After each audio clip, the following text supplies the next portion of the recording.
হাসরের ময়দান সবচাইতে বড় মুসিবতের জায়গা। ওই দিন আমার আপনার প্রিয়জন, আপনজন, বন্ধু বান্ধব, মা বাবা, সন্তান কি করবে? আল্লাহ তাআলা কোরআনুল কারীমের মধ্যে বলেন, ইয়াউমা ইয়াফিরুল মারউ মিন আখিহি ওয়া উম্মিহি ওয়া আবিহি ওয়া সাহিবাতিহি ওয়া বানিহি লিকুল্লি ইমরিইম মিনহুম ইয়াউমাইযিন শা'নুন ইউগনি। আল্লাহ তাআলা বলেন, সেই দিন ভাই ভাইয়ের থেকে পলায়ন করবে। ওয়া উম্মিহি ওয়া আবিহি, পিতামাতার থেকে মানুষ পলায়ন করবে। ওয়া সাহিবাতিহি ওয়া বানিহি, স্ত্রী সন্তানদের থেকে মানুষ পলায়ন করবে।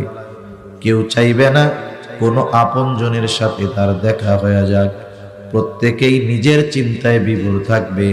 শুধু তাই না, মানুষেরা আল্লাহর কাছে বলবে, আল্লাহ আপনি সব মানুষকে জাহান্নামে দিয়ে হলেও আমাকে জান্নাতে দিয়ে দেন। বলেন তো, ওই দিন আমার বাপ আমাকে চিনবে? মা আমাকে চিনবে? যেই মা দুনিয়াতে কত মহব্বত করে, ভালোবাসে, ওই মাও সেই দিন আমাকে আপনাকে চিনবে না। ওই দিন সবাই নফসি নফসি করবে, চিন্তিত থাকবে নিজের জন্য। ওই দিন আমার আপনার নবীও চিন্তিত থাকবেন, তবে নিজের জন্য নয়, বরং তার উম্মতের জন্য। যেই দিন সবাই বলবে জাহান্নামে সবাইরে দিয়া আমারে জান্নাতে দেন আল্লাহ, ওই কঠিন মুসিবতের দিন আমার আপনার নবী উম্মতের চিন্তায় পেরেশান থাকবেন। নবী একবার দৌড়ে চলে যাবেন হাউজে কাউসারের কাছে, না জানি তার কোন উম্মত পানি পানে মাহরুম হয়ে যায়। আর একবার দৌড়ে চলে যাবেন নবী মিজানের কাছে, না জানি কোন উম্মত ওজনের সময় ধরা পড়ে যায়।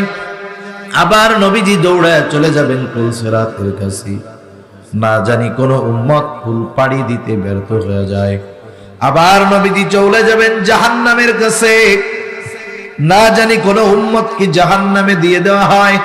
আবার যখন উম্মতের জন্য সুপারিশের দরকার, আল্লাহর কাছে এসে সুপারিশ করবে, হিসাব নিকাশ সব শেষ, সব মানুষ, সব নবী জান্নাত অভিমুখে রওনা হয়ে যাবে।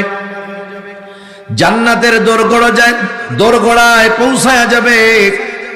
জান্নাতের দরজা বন্ধ, খোলা হবে না। জিজ্ঞাসা করা হবে, দরজা খুলো না কেন? জান্নাতের দরজা পাহারাদারেরা বলবে, যিনি আসলে দরজা খোলা হবে তিনি আসেন নাই। তিনি কোথায়? বলে তিনি এখনো হাসরের ময়দানে। কি করে? বলে উম্মতের জন্য পেরেশান। সব নবী জান্নাতের দোরগোড়ায় পৌঁছায় গেছে, আমার আপনার নবী ততক্ষণ পর্যন্ত জান্নাত অভিমুখে রওনা হবেন না, যতক্ষণ না তার ওই উম্মত যার যাররা পরিমাণ ঈমান ছিল তার ব্যাপারেও যতক্ষণ না আল্লাহ তাআলার নিকট থেকে জান্নাতের নিশ্চয়তা পাবেন, ততক্ষণ আমার আপনার নবী জান্নাতে যাবে না।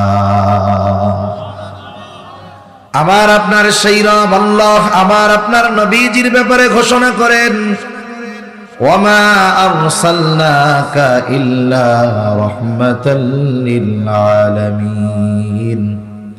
আল্লাহ তাআলা বলেন, হাবিব আমি আপনাকে জগৎ সমূহের জন্য রহমত হিসাবে প্রেরণ করেছি।